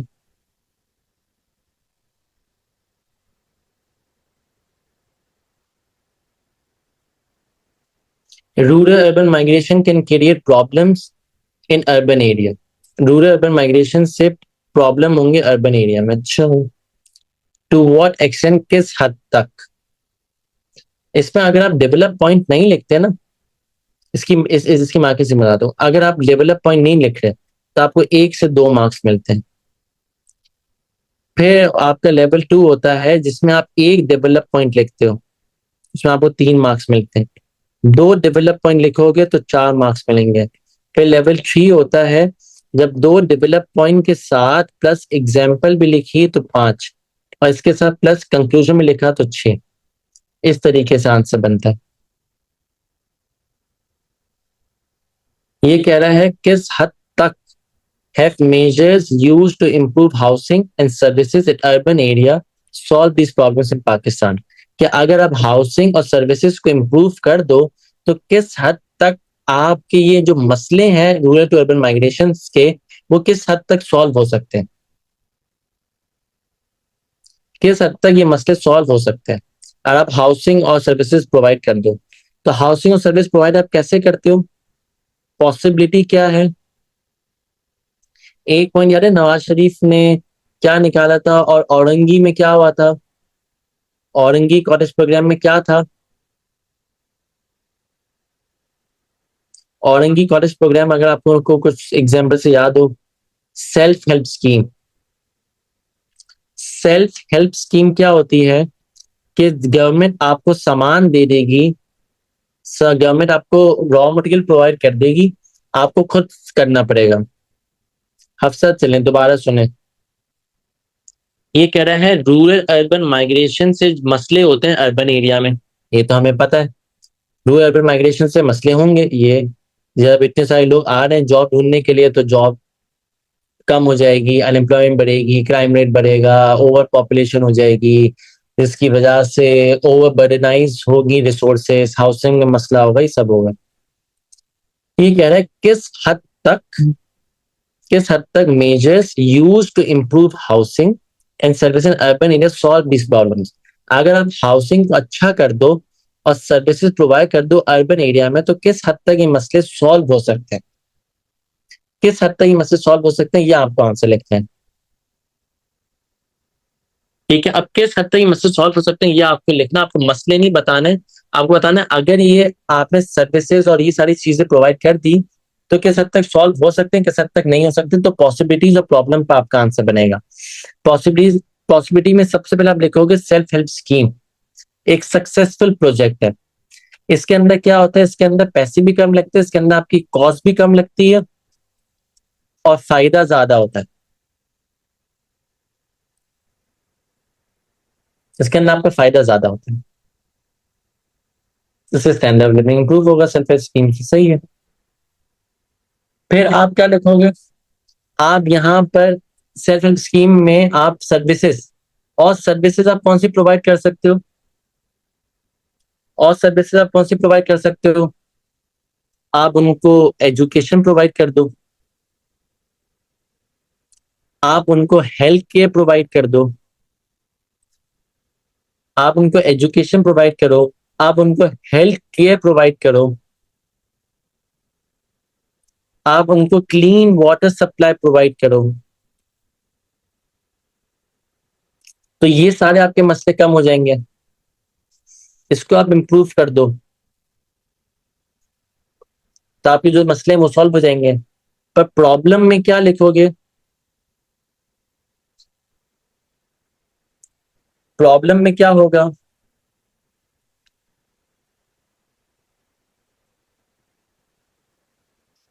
प्रॉब्लम्स में क्या होगा, गवर्नमेंट का इंटरेस्ट भी नहीं है और इसके अंदर कॉस्ट ज्यादा लगेगी, कॉस्ट लगेगी, लोन लेना पड़ेगा जिसकी वजह से आपका कर्जा भी बढ़ सकता है, और जितना भी आप कर लो वो कम ही होगी, जितना भी आप कर लो इतना कुछ हो ही नहीं सकता। लैंड तो लिमिटेड ही है ना, लैंड पर कितनी ही हाउसिंग कर लोगे, आपको डिफॉरेस्टेशन करनी पड़ेगी, ये भी पॉइंट सही है, आपको डिफॉरेस्टेशन करनी पड़ेगी, बिल्कुल ही पॉइंट आप लिख सकते हैं। इससे मसले हल तो नहीं होंगे, जितने लोग आते हैं आप जितना भी कर लो उससे हल ही नहीं होगा, लैंड तो लिमिटेड है और कॉस्ट बढ़ेगी, लोन लेना पड़ेगा जिससे कर्जा बढ़ेगा। यहाँ तक चीजें क्लियर है कि मसला परेशानी तो नहीं?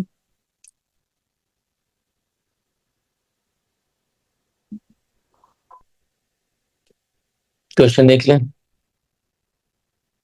अच्छा सुफियान, पफलर दुड की तरफ नहीं जाना। Self help scheme example Orangi cottage programme लिख सकते हो।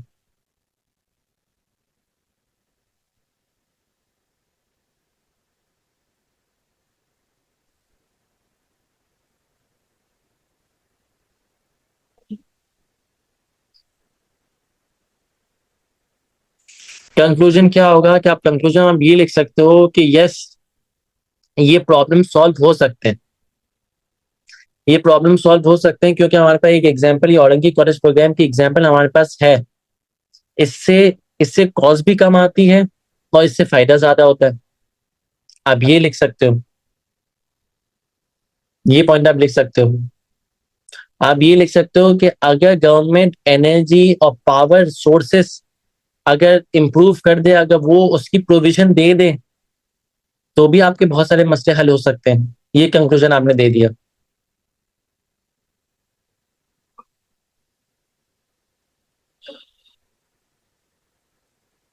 पर अलिशा, आप ये बात नहीं लिखोगे, आप रूरल टू अर्बन माइग्रेशन को कम करने की बात नहीं लिखोगे। यहाँ पर कंक्लूजन में आप ये बात नहीं लिख सकती।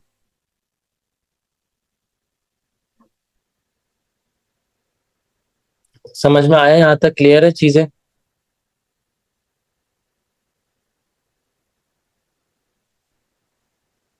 कि मसला परेशानी तो नहीं? जी जरी, रुक जाए रुक जाए आप।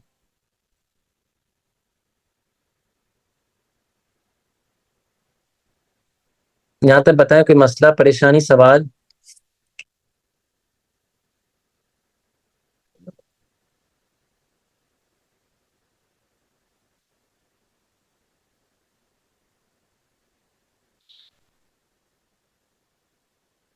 जी अलिशा, टेंशन नहीं है।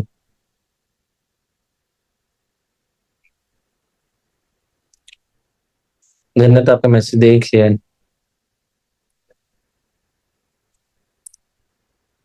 क्वेश्चन नंबर 5 बड़ा जल्दी से हम सॉल्व करेंगे। Name a station on the main line. Name a station on the main line. Station ये रहा, मेन लाइन ये रही, ये ब्रांच लाइन है, इंटरनेशनल बाउंड्री। ठीक है, इंटरनेशनल बाउंड्री को रफा दफा करो। मेन लाइन ये जो है, ये मेन लाइन है। ये क्या है? रोहड़ी, नवाब शाह, हैदराबाद, कराची, कुछ भी आप लोग लिख सकते हैं। यहाँ पर कराची लिख दिया। Name a station on the branch line. ये ब्रांच लाइन है। सिद्दी, कोयटा, कुछ भी लिख लो। Quetta. Name station located 330 kilometre north east of Rohri. 330 kilometre मतलब 3.3 सेंटीमीटर। रोहड़ी से 3.3 centimetre on the north west of Rohri. Ruler निकालेंगे, नॉर्थ वेस्ट 3.3 सेंटीमीटर। 3.3 सेंटीमीटर क्या आ रहा है?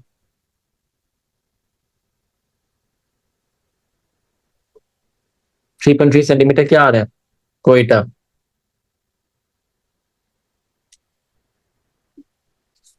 हुसैन, कोयटा। देखिए, हमेशा एक्यूरेट ही आएगा। तो ये मेरी जो रूलर है, ये भी एडजस्ट होती है ना हिसाब से। हमेशा सेम आएगा। अगर मैं ये भी कर दूं, रोडी से 3.3, हमेशा कोयटा ये आएगा। टेक्नोलॉजी है। ठीक है। State two reasons why railway lines are unevenly distributed in Pakistan.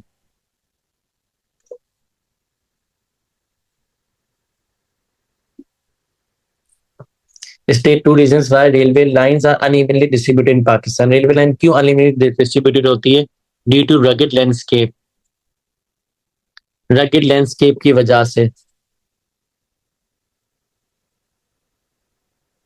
दूसरा, रगड लैंडस्केप की वजह से। और क्या मसला होता है? Extreme climate.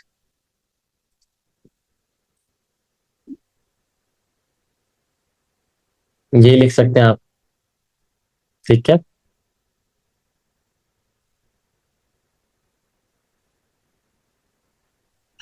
ठीक है। One disadvantage of rail transport for people in Pakistan.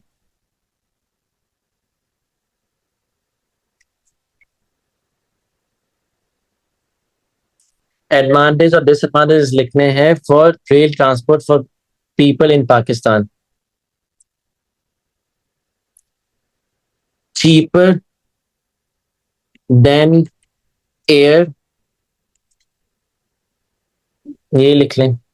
Disadvantage slow और डी रेलिंग का मसला होता है, डी रेलिंग से एक्सीडेंट्स होते हैं।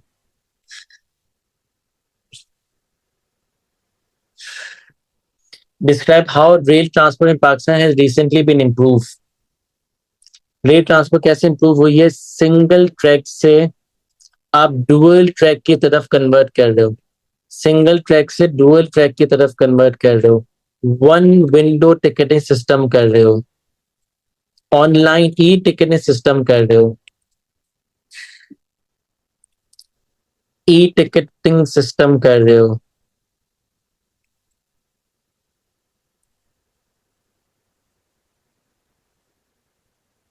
एशिया 7410, एशिया 74 और यूरोप 10, एशिया और 10 Europe.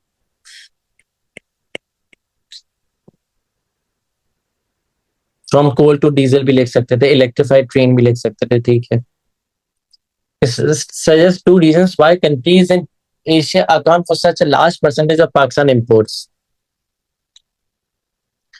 Suggest two reasons why countries in Asia account for such a large percentage of Pakistan import. Pakistan वहां से इंपोर्ट क्यों करता है?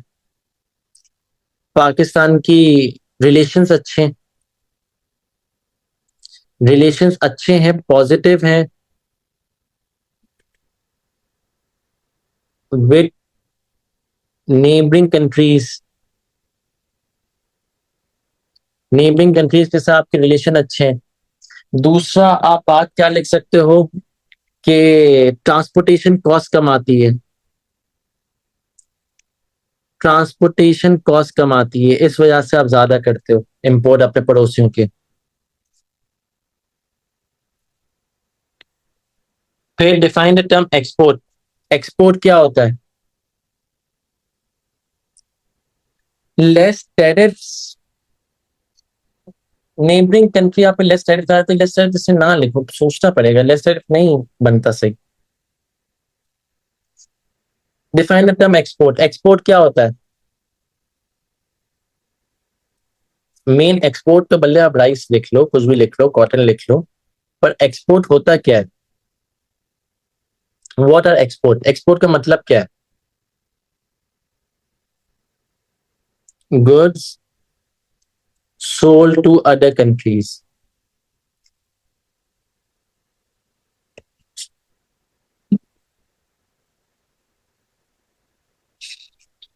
Explain two factors that may limit international trade for Pakistan. Child labor, ठीक है। Europe में आप सामान नहीं बेच सकते, यूरोपियन कंट्रीज आपसे सामान नहीं लेगी क्योंकि आप चाइल्ड लेबर यूज करते हो, उन्होंने बैन लगाया होता है। दूसरा पुअर क्वालिटी, दूसरा पुअर क्वालिटी, आपकी क्वालिटी नहीं होती, इंटरनेशनल स्टैंडर्ड्स के मुताबिक आपका नहीं होता सामान, इसलिए इंटरनेशनल स्टैंडर्ड के मुताबिक नहीं होता, आपकी पुअर क्वालिटी गुड्स होते हैं तो आपका सामान नहीं बिकता। लैक ऑफ स्टैंडर्डाइजेशन ये भी लिख सकते हो, हाइजीन सेफ्टी कंसर्न ये भी लिख सकते हो। Developing international trade relations is the best way to improve sustainable economic development. Investment in industry and trade within Pakistan is the best way. VOE कह रहा है कि डेवलपिंग इंटरनेशनल ट्रेड रिलेशनशिप्स, ठीक है, is the best way to promote sustainable economic development. International trade relation investment industry and trade within Pakistan, ये कह रहा है भाई एक्सपोर्ट एक्सपोर्ट से होगा, ये कह रहा है नहीं भाई खुद से होगा। अब क्या अच्छा पॉइंट है, इंटरनेशनल ट्रेड करोगे, इसका मतलब एक्सपोर्ट करोगे, तो एक्सपोर्ट से क्या होगा, फॉरेन एक्सचेंज अर्न होगा,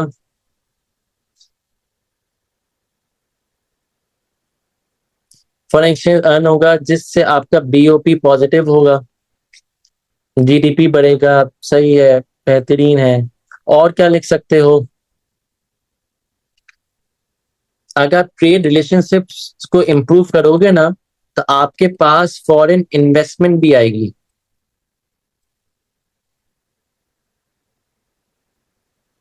फॉरेन इन्वेस्टमेंट भी आएगी। अगर आपका ट्रेड रिलेशनशिप्स इंप्रूव हुए तो फॉरेन इन्वेस्टमेंट आएगी पाकिस्तान में, जो आपके मुल्क के अंदर नया पैसा लाएगी। जब नया पैसा लाएगी तो ऑब्वियसली आपकी जीडीपी बढ़ेगा, इकोनॉमी बढ़ेगी। But it also include import fruits and doesn't, हाँ तो ठीक है, तो हम तो अपने फायदे का सोचेंगे ना, हम तो अपने फायदे के देखेंगे। ठीक है, जिससे बीओपी बढ़ेगा, नेगेटिव बैलेंस ऑफ पेमेंट कम होगा, बैलेंस ऑफ पेमेंट बढ़ेगा। ठीक है, फॉरेन इन्वेस्टमेंट आएगी।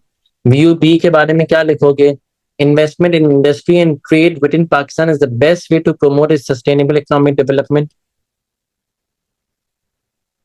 Investment in industry and trade within Pakistan is the best way to promote its sustainable economic development. कि अगर आप इंडस्ट्री अपने पास ही लगाओगे तो लेस डिपेंडेंस ऑन फॉरेन, ये सही बोला, लेस डिपेंडेंस होगी ऑन फॉरेन कंट्रीज, और ऑन फॉरेन कंट्रीज, बिल्कुल सही है। और क्या लिखोगे, और क्या लिख सकते हो,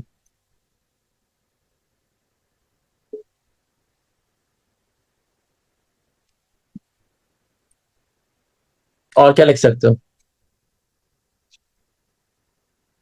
आप अच्छी क्वालिटी के सामान बनाओ। आप क्वालिटी अगर अच्छी करोगे तो इंपोर्ट आपकी खुद ही कम हो जाएगी। आप क्वालिटी अच्छी करोगे तो खुद ही आपकी इंपोर्ट कम हो जाएगी, ये भी आप पॉइंट लिख सकते हैं। और आप अपनी ही इंडस्ट्री में इन्वेस्ट करेंगे तो इससे भी आपकी ट्रेड हो सकती है। क्वालिटी पर नो कॉम्प्रोमाइज, बिल्कुल ऐसा ही है। और आप अपनी ही इंडस्ट्री पे इन्वेस्ट करेंगे तो फिर आप एक्सपोर्ट भी कर सकते हैं।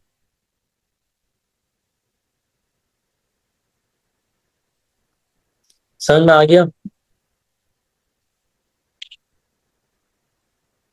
आज हमने कौन सा पास पे करा, मई जून 2024, मई जून 2024।